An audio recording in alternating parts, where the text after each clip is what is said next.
In this video, I'll tell you what you can expect to see around Olifants and Balule rest camps in the Kruger National Park. First, I'll tell you which areas to avoid, and then I'll share with you 2 routes that I recommend you drive.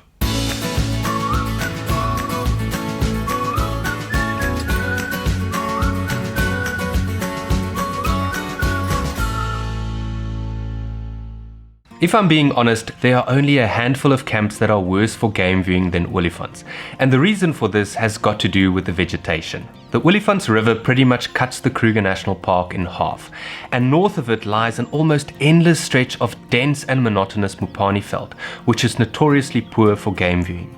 Directly south of the river lies a very small, unique veld type called Balule Rolling Plains, also known as Olifants Rugged Veld, which is dominated by the equally dense purple pod cluster leaf.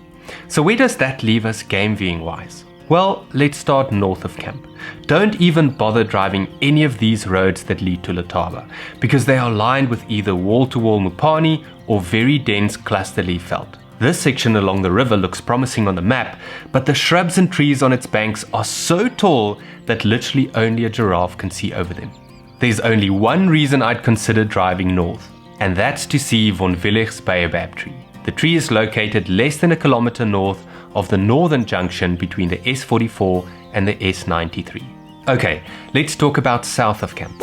The S91 and S92 gravel road along the river is equally frustrating, with only a slightly better view of the water itself. Despite a number of loops along it, you usually have to look through tiny gaps to see whatever's walking next to the river. It is, however, a good place to see spotted hyenas, which often den right next to the road. One spot where you can clearly see the river is from the low water bridge over the Olifants River next to Balule. There's usually a herd of waterbuck munching away, as well as a variety of waterbirds that include Egyptian geese, striated herons, blacksmith lapwings, giant kingfishers, as well as grey herons, which eye out the rapids below for fish. Check carefully along the southwestern tip of the bridge for little bee-eaters that sometimes nest here in the bank itself. White-fronted bee-eaters are also often seen here.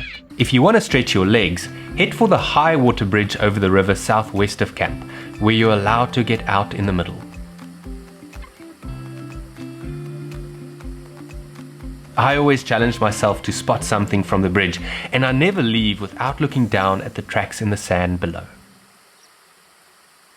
When it's time for a game drive, I usually choose one of 2 drives from Olifants.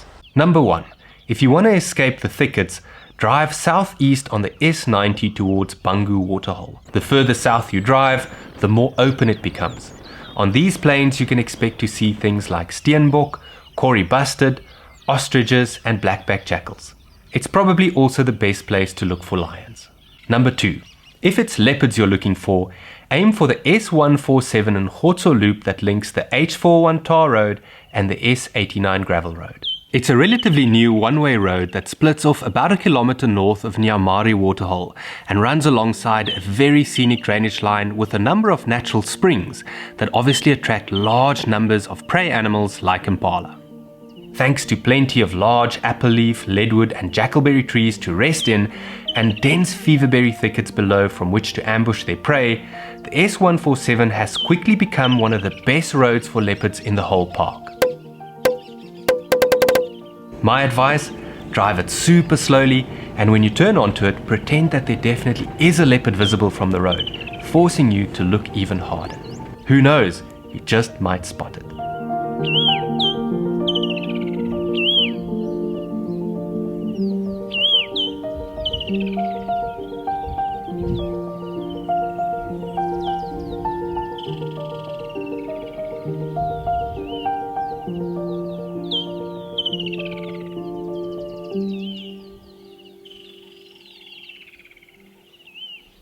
I can also highly recommend a guided bushwalk along the Olifants River, which usually leaves camp around 9 o'clock in the morning, which means you won't miss your early morning game drive.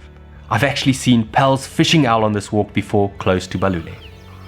Despite having to work a little bit and sometimes even a lot harder than many other camps, Olifants has a way of surprising you with sightings every now and again.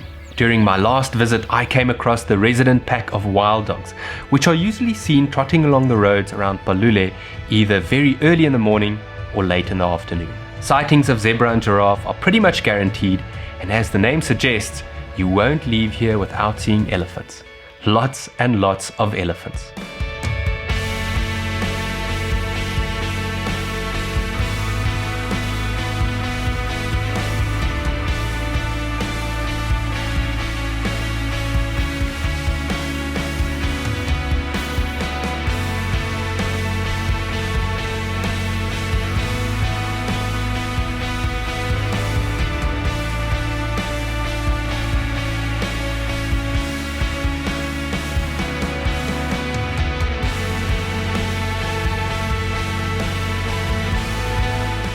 As always, I plan my trips using Kruger Self-Drive, routes, roads and ratings. And if you'd like to order this amazing book online, simply follow the link in the description below. Thank you so much for watching. If you enjoyed this video, please give it a thumbs up, subscribe to the channel, and let me know in the comments what you think of Olifants and Balule rest camps.